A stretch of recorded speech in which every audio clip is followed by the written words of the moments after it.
Tout agriculteur cherche à tirer de ses terres des récoltes abondantes et régulières pour s'assurer plus de revenus et une vie meilleure. Mais la terre est une ressource fragile, soumise aux aléas climatiques, aux variations de fertilité chimique et biologique des sols et aux effets des pratiques culturales. Une vision à court terme de la gestion agronomique des terres peut et a trop souvent conduit les paysans à dégrader ce capital naturel. C'est ce qui s'est passé dans de nombreuses régions fertiles du Brésil. Sous l'effet de labour intensif, la terre s'est dégradée malgré le recours au terrassement et à l'emploi massif d'intrants chimiques. Les agriculteurs ont dû abandonner leurs exploitations et chercher en ville un nouvel espoir de vie.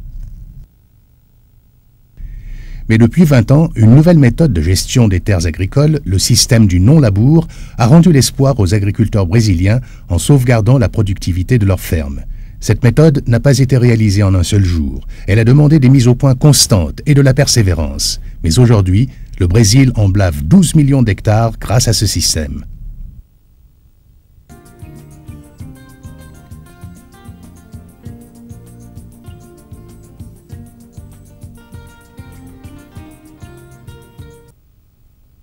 Qu'est-ce que le non-labour? Comme son nom l'indique, ce système de culture se fait sans labourer les sols. Un semis direct au travers d'une couverture végétale permanente et la rotation des cultures en sont les composantes techniques majeures. De nouvelles machines ont été mises au point, tel ce rouleau à couteau qui permet aux agriculteurs à faibles ressources de contrôler les plantes de couverture sans recours aux herbicides. Des équipements simples de semis direct manuels ou à traction animale ont été également fabriqués. Lancé par Herbert Bartz, le système du non-labour a été promu par une poignée d'agriculteurs innovateurs tels que Frank Dijkstra et Manuel Henrique Pereira. Et ce système attire maintenant l'attention et le respect du monde entier. Dans mes terres et dans toute la région, les défrichements agricoles et les labours mécaniques ont déclenché une érosion terrible des sols, très grave pour l'avenir. Mais au début, on ne percevait pas la gravité de la situation. Quand elle a empiré, j'ai alors cherché à adopter un nouveau système, le non-labour. En 1979, un groupe d'agriculteurs du Paraná créa le Club du ver de terre. Ce nom symbolisait à leurs yeux l'importance centrale de la biologie des sols dans la réalisation d'une agriculture profitable et durable. D'autres clubs semblables se créèrent et 3 conférences nationales furent organisées, regroupant agriculteurs, vulgarisateurs et chercheurs de tout le Brésil.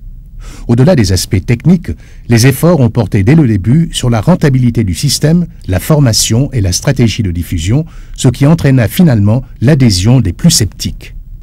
En 1984, 3 coopératives agricoles créent la Fondation de recherche ABC, illustrant le rôle pilote joué par les agriculteurs dans ce processus de changement. 15 ans plus tard, malgré les nombreux problèmes techniques et humains rencontrés, le système du non-labour a été la porte d'entrée du Brésil vers une agriculture rentable en harmonie avec la nature. Ce système est maintenant appliqué par les petits agriculteurs. C'est une nouvelle façon de gérer les sols, une nouvelle voie pour un développement agricole qui respecte l'environnement. Par la rotation appropriée des cultures et des couvertures végétales, le non-labour favorise la croissance des plantes, l'efficience des nutriments et la régénération des sols. La préparation traditionnelle des sols, c'est comme un tonneau percé. Il fuit par le haut et par le bas. Il faut constamment ajouter de l'eau et des engrais. Le semi-direct sans labour, c'est au contraire un système fermé. Rien ne se perd. C'est un agrosystème qui s'inspire du fonctionnement d'un écosystème forestier sans perte et sans pollution. Bien qu'initié dans des moyennes et grandes exploitations, le système du non-labour a un réel potentiel d'application chez les paysans pauvres. 70% des agriculteurs brésiliens rentrent dans cette catégorie, cultivant des lopins de terre peu fertiles, très sensibles à l'érosion. En système traditionnel, l'exploitation de ces terres fragiles requiert une forte intensité de travail, des techniques coûteuses, un accès facile au crédit et à la connaissance. Pour la majorité des paysans, ce n'est pas possible. Les terres se dégradent, les coûts de production s'accroissent et les revenus agricoles chutent, contraignant ces paysans à l'exode rural. Le non-labour leur a apporté un nouvel espoir.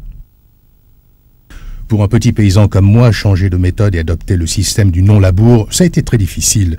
Je ne pensais pas que ça allait marcher. Pendant 3 ans, avec ma famille, on a travaillé avec les techniciens et les chercheurs de Yapar. D'abord, on a appliqué ce système sur un bout de terrain pour voir ce que ça donnait. Ça nous a coûté 2 ans d'efforts perdus. Et puis, la troisième année, c'était très bon. Maintenant, toute ma ferme est passée en non-labour. La collaboration paysanne, chercheurs et vendeurs d'intrants a été essentielle, particulièrement pour les petits agriculteurs. Cela leur a permis de trouver des solutions adaptées à des contraintes telles que la force de travail, l'accès à l'information scientifique et au crédit. Des groupes, tels que les clubs des Amis de la Terre, ont favorisé ce rapprochement, aidé les agriculteurs à s'organiser et à être plus confiants dans leur capacité d'innovation. Ils ont ravivé chez les paysans l'espoir d'une vie et d'un environnement meilleur. En 1982, 6 clubs des Amis de la Terre se sont créés dans l'état de Rio Grande du Sud, dans des zones dites pôles de développement. Et vers 1990, les clubs se sont multipliés dans tout le Brésil. Les autorités locales ont initialement contribué au changement en apportant des subventions, en développant les marchés, les équipements et les voies d'accès, et en établissant des règles de protection de l'environnement. Notre municipalité savait qu'il fallait que ça change, mais on ne savait pas par où commencer. C'est en se renseignant auprès des techniciens que l'on a su quoi faire.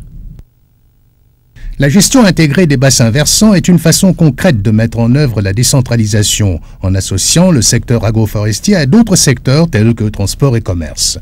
On a pu quantifier les conséquences économiques sur l'environnement urbain de cette gestion rurale intégrée, en particulier à l'aval des bassins versants où le non-labour et la gestion intégrée sont réalisés. Le coût du traitement urbain de l'eau est réduit de 6 fois sa valeur initiale. Les stations de recherche ont joué un rôle essentiel dans la diffusion de technologies adaptées, et l'une des clés de leur succès tient à la démarche de recherche participative où l'agriculteur devient acteur dans le processus d'innovation. Cette recherche participative s'est faite en intégrant les connaissances scientifiques modernes et le savoir pratique des agriculteurs. Pour créer des semoirs adaptés au non-labour en culture atelier, nous n'avons aucun modèle préexistant. Cela s'est fait chez les agriculteurs, avec vulgarisateurs et entreprises locaux. Des cultures de couverture d'été et d'hiver ont dû aussi être testées. Elles ont permis d'améliorer la fertilité des sols et on a observé une baisse des maladies et des ravageurs, notamment sur les cultures de rente. Le succès du système du non-labour a amené les agriculteurs à diversifier leur production et à explorer de nouvelles voies commerciales. Le changement est en marche et il nous faut maintenant savoir répondre à la demande des marchés mondiaux. Cette approche est maintenant enseignée dans les collèges et les écoles afin que les jeunes soient prêts à la mettre en application. Le cours d'agronomie de l'Université d'État de Ponta Grossa a été créé en 1983. Tous les enseignements comportent une partie sur la gestion des terres. Il en est de même dans tous les collèges agricoles de la région de Campo Gerais. Ainsi, tous nos diplômés ont des connaissances approfondies sur le système du non-labour et de semis directs dans la paille. L'agro-industrie internationale suit de près les résultats des petits agriculteurs brésiliens. Elle apporte un soutien financier à la formation et à l'acquisition d'équipements, car ce petit paysanat représente un marché potentiel important. En comparaison avec l'agriculture conventionnelle, le système du non-labour réduit les coûts de production d'au moins 30%, maintient, voire accroît les rendements de 10 à 20%. Par la simplification des travaux de semis et de désherbage, la facture de carburant est diminuée de 25%. Et il est maintenant prouvé que les pertes en sol par érosion sont réduites de 95% dans les conditions brésiliennes. Moins de dégagement de CO2 et plus d'accumulation de carbone organique à la surface et dans le sol font du non-labour un bon ami de l'environnement. Et lorsqu'il s'agit de 12 millions d'hectares, un partenaire significatif dans la lutte contre le réchauffement de la planète. Ces succès attirent des visiteurs de plusieurs pays qui veulent se rendre compte par eux-mêmes et apprécier ce qui est applicable chez eux. L'expérience brésilienne va nous aider à nous organiser et à nous regrouper entre coopératives pour former une fédération qui nous rendra plus forts, avec plus de pouvoir d'achat pour acquérir des équipements qui sont actuellement trop chers. S'organiser, c'est vraiment utile. Dans un groupe de paysans, 10 d'entre eux par exemple, peuvent acheter un semoir adapté au non-labour. Je pense que le potentiel d'application en Thaïlande existe car actuellement, la décentralisation administrative se met en place dans les campagnes et les agriculteurs sont très désireux de trouver des alternatives à leur mode d'exploitation traditionnel. On pourrait favoriser ce dialogue entre autorités locales et agriculteurs pour que ces derniers expriment leurs besoins. Et la proposition d'un système tel que le non-labour rendra ce dialogue encore plus fructueux. Ce voyage d'études nous permet aussi de réaliser que pour promouvoir le non-labour et d'autres techniques de conservation des sols, il nous faudra changer de routine et être beaucoup plus participatifs dans notre démarche.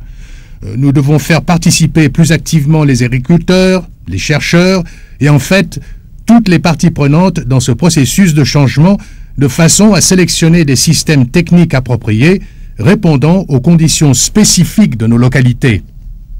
Il y a 25 ans, Herbert Bartz eut la vision d'une nouvelle agriculture. Aujourd'hui, la vision de ce pionnier devient réalité. Le système du semis direct a en plus une dimension éthique, car pour avoir de bons résultats, il faut traiter la nature comme nous voudrions être traités.